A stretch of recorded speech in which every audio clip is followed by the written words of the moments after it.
Assalamualaikum warahmatullahi wabarakatuh. Perkenalkan, nama saya Mutia Ufara, mahasiswi Fakultas Hukum Universitas Islam Indonesia. Pada kesempatan kali ini, saya akan menjelaskan seputar merger. Apa itu merger? Merger merupakan penggabungan dua perusahaan atau lebih dengan catatan hanya satu perusahaan yang akan bertahan. Sementara perusahaan yang lain akan berhenti beroperasi atau ditutup tanpa adanya likuidasi. Apa itu likuidasi? Likuidasi sendiri merupakan proses pembubaran badan usaha sebagai badan hukum di mana perusahaan harus membayar kewajiban kepada kreditur serta membagikan harta yang tersisa kepada para pemegang saham. Mengapa dalam merger tidak terdapat proses likuidasi? Karena perusahaan utama telah membeli sebagian besar saham perusahaan lainnya, yang artinya perusahaan utama telah membayarkan sejumlah uang kepada para pemegang saham di perusahaan lainnya tersebut. Yang artinya perusahaan utama telah memberikan sejumlah uang kepada para pemegang saham sebelumnya. Kemudian terkait kewajiban serta aset, maka akan beralih seluruhnya kepada perusahaan yang bertahan. Merger memiliki banyak sekali tujuan, baik terhadap perusahaan yang menggabungkan diri maupun perusahaan yang menerima. Namun pada kesempatan kali ini saya hanya akan menjelaskan 5 tujuan dari merger. Yang pertama yakni menumbuhkan, memperluas, atau menjangkau lingkup pasar baru yang sebelumnya belum pernah dijangkau.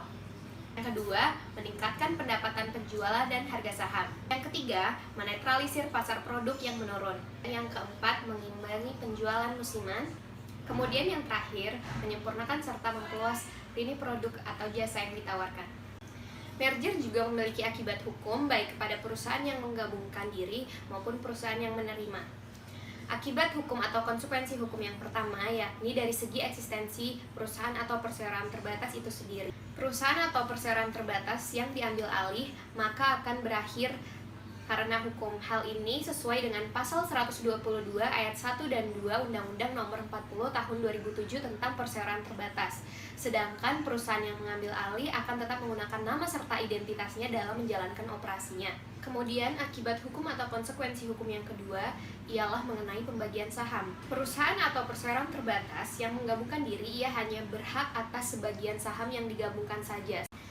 Sementara bagi para pemegang saham dari perusahaan atau perseroan terbatas yang mengambil alih suatu perusahaan, maka ia jauh lebih berhak atas saham yang lebih dominan daripada perusahaan yang diambil alih. Yang terakhir ialah mengenai aktiva serta pasiva. Aktiva serta pasiva perseroan terbatas atau perusahaan yang menggabungkan diri seluruhnya akan beralih kepada perusahaan yang menerimanya.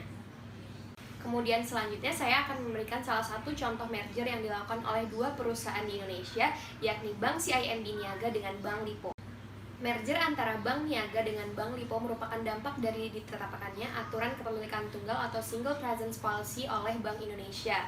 Dalam pengaturan SPP ini dinyatakan bahwa suatu pihak diperbolehkan untuk menjadi pemilik saham pengendali hanya untuk satu bank saja. Oleh karena itu, Hazanah Berhad selaku pemilik Bank Lipo dan Bank Niaga memutuskan untuk melakukan merger.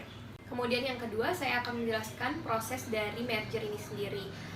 Merger antara Bank Niaga dengan Bank Lipo dilaksanakan pada tanggal 3 Juni 2008 yang kemudian menciptakan nama baru menjadi PT Bank CIMB Niaga Terbuka. Berdasarkan data yang dimiliki oleh Bank Indonesia, Bank Niaga memiliki jumlah aset sebesar 54,82 triliun, sedangkan Bank Lipo memiliki aset sebesar 39,73 triliun. Kemudian diperkirakan setelah dilakukannya merger tersebut, maka jumlah aset kedua perusahaan tersebut menjadi 94,55 triliun.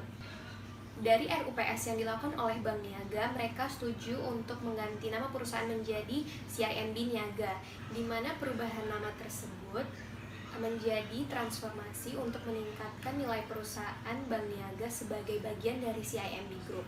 Dari proses merger ini terjadi beberapa pengunduran diri oleh karyawan dari kedua perusahaan tersebut akibat ketidaknyamanan, yakni tepatnya perbedaan sisi orientasi bisnis dan juga corporate culture yang dimiliki oleh antara Bank Niaga juga Bank Lipo. Merger ini menghasilkan jumlah total aset di atas 100 triliun, di mana hal ini menjadikan bank ini menjadi posisi ke-6 terbesar di Indonesia berdasarkan jumlah aset.